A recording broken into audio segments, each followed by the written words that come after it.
Okay, so you want to buy a CS2 team. Good news, it's free to get in. No franchise fee, no buy-in, no approval committee.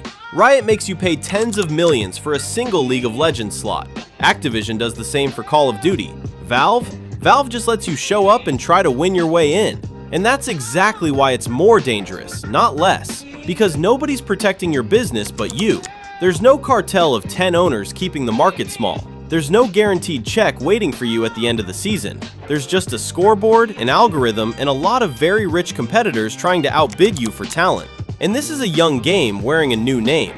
Valve retired CSGO and launched Counter-Strike 2 in September 2023, migrating a decade of prize money, sponsorships, and fan loyalty onto a brand new engine almost overnight. Every number you're about to hear happened inside that transition. Let's talk tiers. Cheap version. You sign 5 unranked players, rent a bootcamp house, hire a coach and a manager, maybe an analyst if you're feeling generous. Call it $500,000 a year, all in. You will not make a single major. You'll be lucky to qualify for a mid-tier online tournament with a $50,000 prize pool. Mid version. A real Tier 1 roster. Team Spirit, the 2024 major champions, reportedly run their operation on roughly $120,000 a month.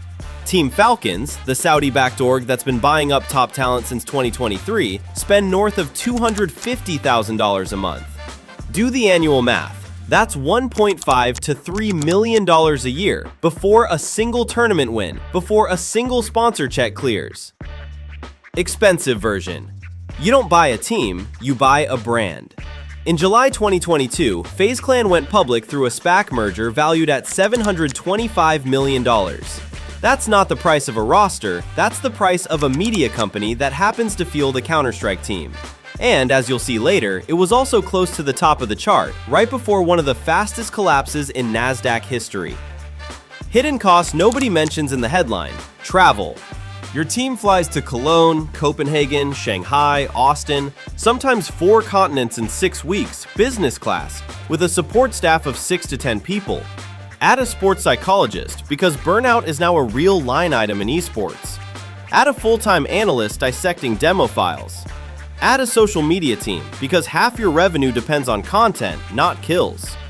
None of that shows up when someone tells you it's free to start a team. And if your roster is international, a Bulgarian, a Brazilian, a Dane, add visa sponsorship, work permits, and relocation housing on top. A 5-man team from 5 countries can rack up 6 figures in immigration paperwork alone before a single round is played. Here's the part that sounds like good news and isn't. CS2 is an open ecosystem. Valve doesn't run the league. Third parties, ESL, Blast, run the actual tournaments, and Valve just watches from the side, occasionally dropping a patch that changes the whole competitive meta overnight. Compare that to League of Legends. The LCS is a closed franchise. 10 teams, guaranteed seats, a guaranteed slice of media revenue, no relegation, no waking up one morning outside the league. CS2 has none of that. Zero. Your invite to the next big tournament gets decided by something called the Valve Regional Standings, an algorithm that scores teams on match results, tournament weight, and recent form, feeding into regional major rankings that determine who even gets a shot at the next major. Nobody outside Valve fully explains how the weighting works. It's a black box, and your business lives inside it. Lose a few LANs in a row, and your ranking can fall off a cliff. When the ranking falls, so does the invite. When the invite disappears, so does the sponsor money, because sponsors pay for eyeballs on a stage, not for a team practicing in a bootcamp house nobody's watching. You're not just running a sports team, you're running a business whose entire revenue depends on an algorithm you don't control, built by a company that has never once explained its formula in public. It wasn't always this loose. Until 2020, Valve ran a major partner system that guaranteed certain organizations a bigger cut of major revenue. Valve killed it. Now everyone, from a 5-year-old superpower org to a scrappy new roster with a rented gaming house, competes for the same slots under the same opaque scoring system. So where does the money actually come from? Sponsorships first. Jersey deals, energy drinks, betting sites, VPNs, telecom brands chasing an 18 to 34 male audience that traditional TV can't reach anymore.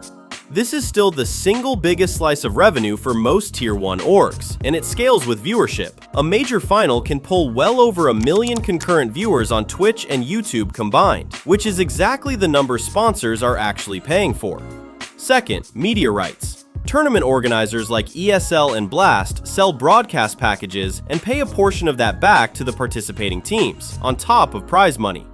Third, merch and content. This is where FaZe Clan rewrote the rulebook for the entire industry. FaZe didn't just field a Counter-Strike team, it ran a full media company. YouTube, TikTok, Twitch, a clothing line, collabs with musicians and streamers who had never touched a mouse and keyboard. At its peak, content and brand deals mattered more to FaZe's valuation than anything happening on the Counter-Strike scoreboard. Fourth, Valve's sticker economy. Every major, Valve sells in-game sticker capsules featuring qualified teams' logos, and a cut of every sale goes back to those teams. It's real recurring money, but it's a rounding error next to payroll. And last, dead last on the list, prize money. The 2024 major had a $1.25 million total prize pool. The champion, Team Spirit, took home $500,000 split across 5 players, a coach, and support staff. Do the math. That's roughly $80,000 to $90,000 per player for winning the single biggest tournament in the entire calendar year. Now compare that to payroll. A top-tier star like Nico reportedly earns around 70,000 euros a month, about $79,000. Elite players like Zaiwu or Monesi can pull anywhere from $50,000 to $95,000 a month, depending on contract terms and sponsorship riders. One single month of one star player's salary can equal the entire winner's share of the year's biggest tournament. So no, you don't buy a CS2 team for the trophy money. If you're only in it for prize pools, you've already lost before the LAN even starts. Now compare this to how other esports protect their owners. Overwatch League, Call of Duty League, League of Legends LCS.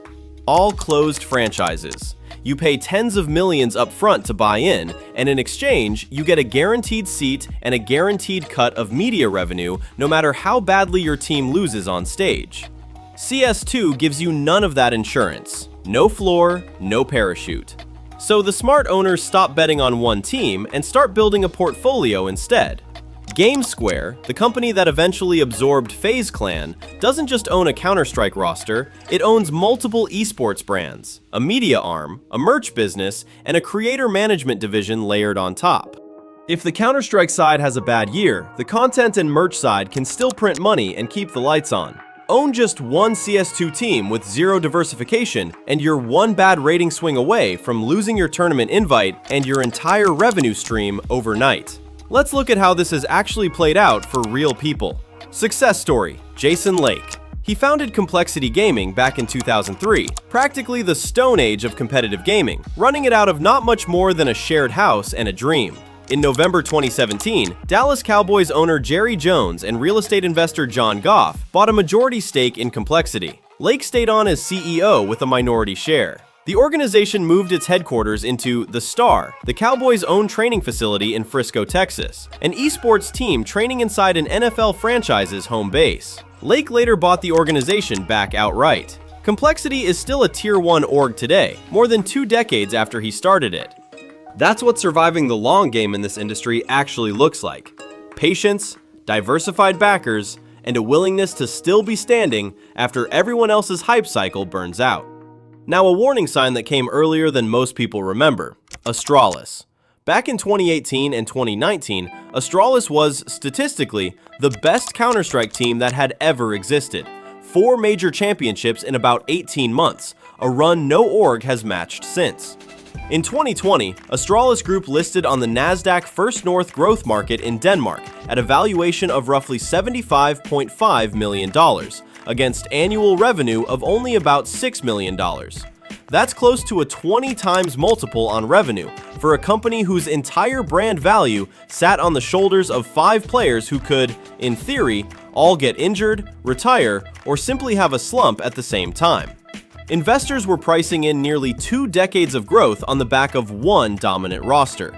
And now the cautionary tale that ended in outright collapse. FaZe Clan. July 2022. FaZe goes public via SPAC merger, valued at $725 million. Its stock peaked around $20 to $24 a share that August. By January 2023, just 5 months later, it was trading around 75 cents. By September 2023, it hit 15 cents. That's a collapse of roughly 97% in about 13 months. In March 2023, Nasdaq formally warned FaZe it could be delisted for trading below $1 for 30 straight days. The company scrambled through stock splits and compliance extensions and eventually got absorbed into GameSquare in 2024, a company that itself later saw its own stock fall more than 80% in 12 months trying to digest the acquisition. Same industry, same game. One founder built something that outlived 2 decades of hype cycles. Another org rode a dominant scoreboard into an overpriced stock listing. And a third turned a media empire into a public company that couldn't survive one bad earnings call.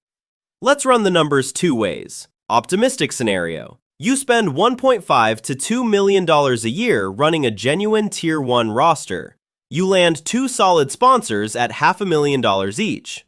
You build a real content arm, YouTube, TikTok, merch drops, the way FaZe did before it ever went public. If your audience actually grows and your team stays relevant in the standings, you can break even, maybe post a modest profit. Not from Counter-Strike, from attention.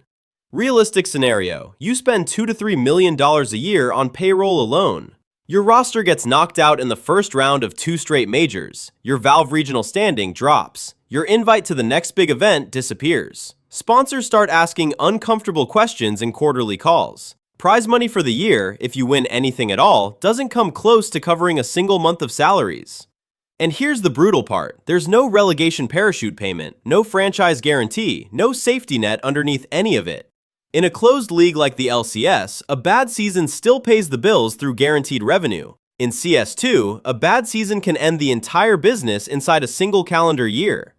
Most owners who go all in on one CS2 roster with no content engine behind it run at a loss for years, hoping for one exit event, a buyout, a franchise jump into another game, anything that may simply never come. Put it side by side with an index fund. Put $2 million into the S&P 500 instead of a CS2 roster, and history says you'd expect something like 8 to 10% a year on autopilot, with nobody's rating algorithm deciding whether you eat next quarter. So here's the paradox. You can own the best Counter-Strike team on the planet, trophies on the shelf, a roster full of the highest rated players alive, and still lose money every single year, because the actual product being sold was never really Counter-Strike. It's attention. Counter-Strike is just the excuse everyone agreed to show up for. The org that monetizes the audience beats the org that wins the major, almost every time. FaZe Clan proved that formula could turn into a $725 million public company. FaZe Clan also proved that Wall Street doesn't forgive 3 bad months in a row.